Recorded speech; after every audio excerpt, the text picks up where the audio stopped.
जी हां दोस्तों, बड़ी खबर निकलकर सामने आ रही है। भारत पाकिस्तान युद्ध को लेकर अमेरिका ने बड़ा दावा किया है कि ऑपरेशन सिंदूर में पाकिस्तान ने भारत को हरा दिया था, जिस पर कांग्रेस ने मोदी सरकार को निशाने पर लिया है। जानेंगे आखिर इसमें ऐसा क्या है। इनके अलावा अगली खबर में आपको बताएंगे, बिहार के मुख्यमंत्री नीतीश कुमार ने अपने कैबिनेट में एक मुस्लिम मंत्री जमा खान को भी जगह दी है। जानेंगे आखिर ये कौन है, और साथ में आपको बताएंगे ट्रंप के बेटे ने ममदानी पर भारतीयों के खिलाफ नफरत करने का लगाया था आरोप, अमेरिकी पत्रकार ने धो डाला। और इसी के साथ आपको बताएंगे ब्रिटिश समुद्री सीमा के पास पहुंचा रूसी जहाज, ब्रिटेन बोला हर हरकत पर हमारी नजर। तो बिना समय गवाए बात करते हैं खबरों की। दोस्तों, एक अमेरिकी रिपोर्ट में दावा किया गया है कि मई 2025 में भारत और पाकिस्तान के बीच 4 दिन की लड़ाई यानी ऑपरेशन सिंदूर में पाकिस्तान को बड़ी सैन्य कामयाबी मिली थी। इस रिपोर्ट में पहलगाम अटैक को भी आतंकी हमला ना मानकर विद्रोही हमला माना गया है। 800 पन्नों की इस रिपोर्ट को US China economic and security review commission यानी यूएससीसी ने जारी किया है। कांग्रेस नेता जयराम रमेश ने इस रिपोर्ट का विरोध जताते हुए इस पर सवाल उठाए हैं। उन्होंने कहा कि क्या प्रधानमंत्री और विदेश मंत्रालय इस पर अपनी आपत्ति दर्ज कराएंगे और विरोध जताएंगे। हमारी कूटनीति को एक और बड़ा झटका लगा है। दरअसल रिपोर्ट में कहा गया है कि पाकिस्तान ने दावा किया है कि उसने कम से कम 6 भारतीय लड़ाकू विमानों को गिराया, जिनमें राफेल जेट भी शामिल है। इससे राफेल की इमेज को नुकसान पहुंचा। रिपोर्ट कहती है कि वास्तविक रूप से सिर्फ 3 भारतीय विमानों के गिराए जाने की पुष्टि होती है। यूएससीसी का कहना है कि चीन ने भारत पाकिस्तान युद्ध का इस्तेमाल अपने आधुनिक हथियारों को लाइव वार में टेस्ट करने और दुनिया को दिखाने के लिए किया।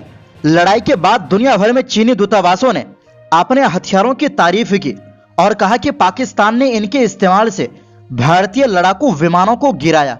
भारत पाकिस्तान संघर्ष के 5 महीने बाद चीन ने इंडोनेशिया को 75,000 करोड़ रुपए में 42 J-10C फाइटर जेट बेचने की डील की थी।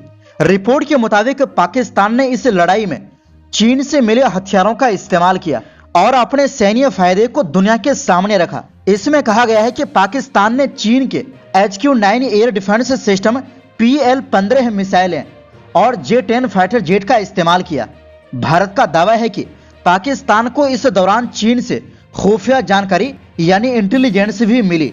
हालांकि पाकिस्तान ने इसे नकार दिया और चीन ने इस पर कुछ भी साफ नहीं कहा। रिपोर्ट के मुताबिक 2019 से 2023 के बीच पाकिस्तान के 82% हथियार चीन से आए हैं। आपकी जानकारी के लिए बता दें कि यूएससीसी अमेरिका की वो कमेटी है जिसे 90 के दशक के आखिर में इसलिए बनाया गया था ताकि चीन की आर्थिक और तकनीकी गतिविधियों पर नजर रखी जा सके। उस समय चीन बहुत तेजी से ताकतवर हो रहा था और अमेरिका को डर था कि कहीं ये उसकी सुरक्षा के लिए खतरा ना बन जाए। इसलिए ये कमेटी जांच करती है कि चीन की गतिविधियां अमेरिका के लिए जोखिम तो नहीं। यूएससीसी खुद कोई कार्रवाई नहीं करती, बस रिपोर्ट तैयार करके अमेरिकी संसद को देती है और उसकी अंतिम रिपोर्ट तभी बनती है जब कम से कम 8 सदस्य उसकी सिफारिशों पर सहमत हों। वहीं चीनी अखबार ग्लोबल टाइम्स ने यूएससीसी की रिपोर्ट पर सवाल उठाए हैं। अखबार लिखता है कि यूएससीसी ने एक बार फिर से चीन की आर्थिक, तकनीकी और सुरक्षा क्षेत्र में हो रही तरक्की को ऐसे दिखाया है कि जैसे वो दुनिया के लिए खतरा हो। अभी का रवैया दिखाता है कि ये रिपोर्ट राजनीतिक मकसद से लिखी गई है और हकीकत का पूरी निष्पक्षता से विश्लेषण नहीं करती। आयोग के भीतर चीन को लेकर गहरी गलतफहमियां और अहंकार मौजूद है। अखबार आगे लिखता है कि अमेरिका को चीन को और ज्यादा बेहतर तरीके से समझने की जरूरत है।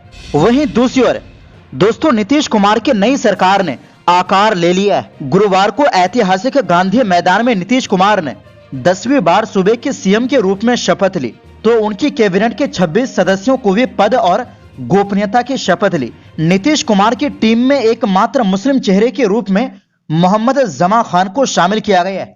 मोहम्मद जमा खान कैमूर जिले की चैनपुर सीट से दूसरी बार जीतकर विधानसभा पहुंचे हैं। उन्होंने आरजेडी के ब्रज किशोर बिंद को 8,362 वोट से हराया है। जमा खान पिछली सरकार में भी बिहार के अल्पसंख्यक मामलों के मंत्री थे। पहली बार जेडीयू के सिंबल पर लड़े जमा खान पहले बहुजन समाज पार्टी के नेता थे। वो 2020 में हाथी के निशान पर ही चुनाव जीते थे, लेकिन बाद में जेडीयू में शामिल हो गए और नीतीश सरकार में मंत्री बनाए गए। दरअसल एनडीए को बिहार विधानसभा चुनाव में 202 सीटों पर जीत मिली है। इनमें मोहम्मद जमा खान एकमात्र मुस्लिम विधायक है। जेडीयू ने बिहार में 5 सीटों पर मुस्लिम उम्मीदवारों को उतारा था, जबकि भाजपा ने किसी एक भी मुस्लिम को टिकट नहीं दिया था। इस बार बिहार में कुल 11 मुस्लिम चुनाव जीतकर विधानसभा पहुंचे हैं, जिनमें से सबसे ज्यादा 5 असदुद्दीन ओवैसी की पार्टी AIMIM से है। बता दें कि भाजपा नेता सम्राट चौधरी, विजय कुमार सिन्हा, दिलीप जायसवाल, मंगल पांडे, राम कृपाल यादव, अरुण शंकर प्रसाद, रमा निषाद, नितिन नवीन और सुरेंद्र प्रसाद मेहता ने बिहार के मंत्री के रूप में शपथ ली।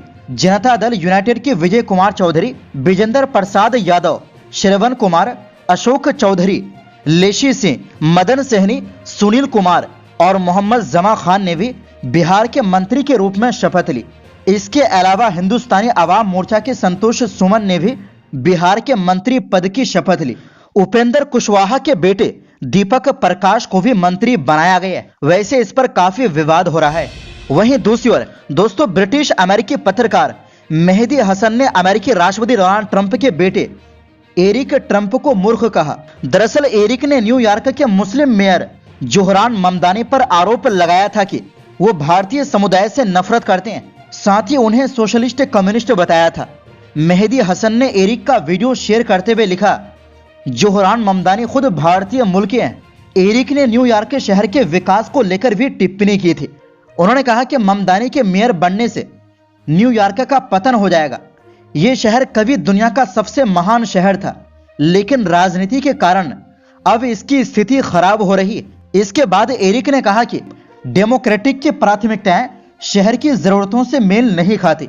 एरिक ने ममदानी के न्यूयॉर्क में अमेजन का हेडक्वार्टर बनाने का विरोध करने पर कहा कि अमेजन न्यूयॉर्क शहर में हजारों लाखों नौकरियां लाने वाले थे और ममदानी ने उन्हें कुत्तों की तरह भगा दिया।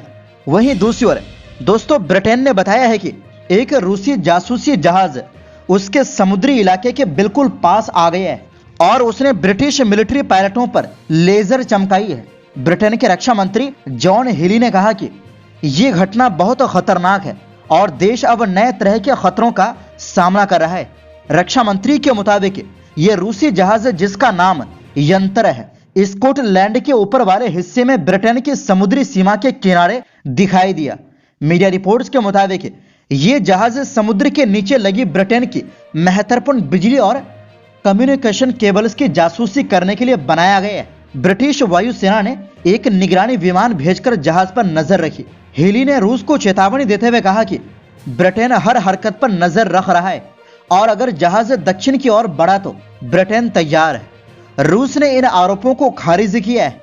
लंदन में रूसी दूतावास ने कहा कि यंत्र कोई जासूसी जहाज नहीं बल्कि समुद्री रिसर्च जहाज है और वो अंतर्राष्ट्रीय समुद्री सीमा में काम कर रहा है। रूस ने यह भी कहा कि ब्रिटेन बिना वजह तनाव बढ़ा रहा है। तो दोस्तों, फिलहाल के लिए इस रिपोर्ट में बस इतना ही। फिर मिलते हैं एक नई रिपोर्ट्स के साथ। तब तक देखते रहिए MW न्यूज।